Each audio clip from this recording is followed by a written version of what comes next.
Hello guys, അപ്പോൾ നമ്മളിന്ന് ഉണ്ടാക്കാൻ പോകുന്നത് ഫ്രൈഡ് റൈസാണ്.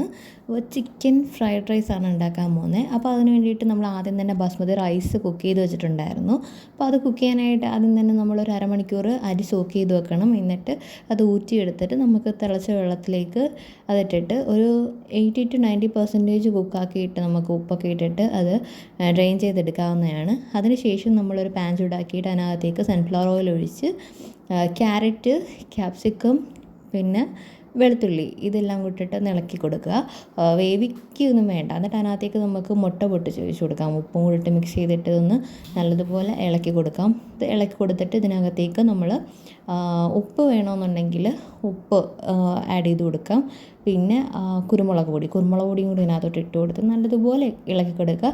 എന്നിട്ട് അതിനകത്ത് നമ്മളിനി ചേർക്കാൻ പോകുന്നത് സോയാ സോസാണ്.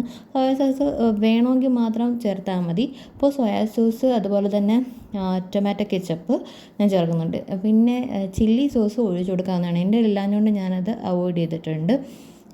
അതുപോലെ തന്നെ അതിനകത്തേക്ക് നമ്മൾ കുക്ക് ചെയ്ത് വെച്ചിരിക്കുന്ന ചിക്കൻ ഉണ്ട്, മഞ്ഞൾപ്പൊടിയും കുരുമുളക് പൊടിയും ഉപ്പ് ഇട്ട് അതും കൂടെ ഒന്ന് പിച്ചി ചെറുതാക്കിയിട്ട് ഇട്ട് കൊടുത്തിട്ട് നല്ലതുപോലെ ഇതൊന്ന് മിക്സ് ചെയ്തെടുക്കുക.